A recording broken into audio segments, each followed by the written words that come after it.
I was starting to get asked more and more to help people understand the psychology of fandom, help people understand why what I was talking about was as important as something that they had been taught in business school or they could see on a dashboard that exists already in their company, and how customer experience was not the same thing as customer service. Customer experience is, it's a philosophy, it's an ethos that the entire company has to be on board with across every single seat, every single position in the company. And so I was getting asked to do a lot of contributing. Can you write an article about this? Can you come on this podcast and talk about this? Can you write a column for our magazine about this? And as I was doing that, it just became more and more apparent that I wanted to take everything that I believed and put it together in one place. And the really interesting thing about writing the book is, like, for years, people were like, "Do you have a book?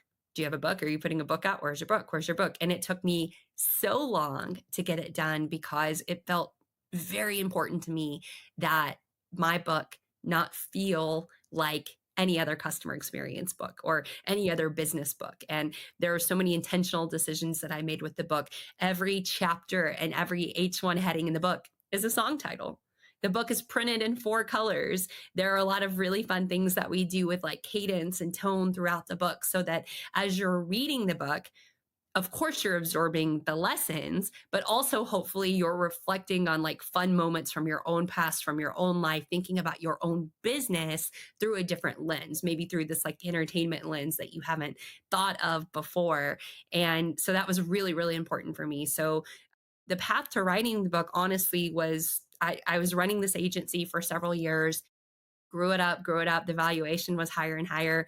Went on Shark Tank. That was a lot of fun. Got asked to go on Shark Tank, by the way. Had a producer call one day and say, "Hey, would love to have you on Shark Tank." After that, the visibility was so much higher.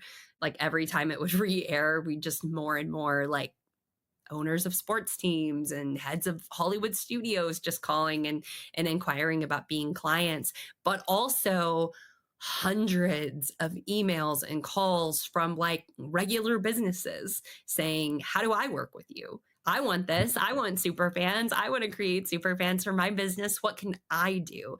And so that really stretched me to think about like, okay, you have a car wash in your hometown. You make medical device supplies. Like, what can you do? And how do we take this model, or what is a model that we can create that works regardless of industry, regardless of, product offering, regardless of size or age or location of business. And so that was what really pushed me down the path of like, okay, I've got to go figure this problem out because all of these people are asking me to solve this problem. And so that led me to delivering keynote speeches, to writing this book, to getting to, go on some of the stages that I get to go on, literal and metaphorical stages, to talk about this idea of treating your customers in a way that makes all of your competitors totally irrelevant, making them say, "I will continue to be loyal to you until you no longer exist," because honestly, I don't need to solve this problem again. I already solved it. Like, I already have the best solution. Why would I ever look elsewhere unless you give me a reason to look elsewhere? So this idea of not just, closing a sale, but creating a super fan is something that I'm so incredibly passionate about.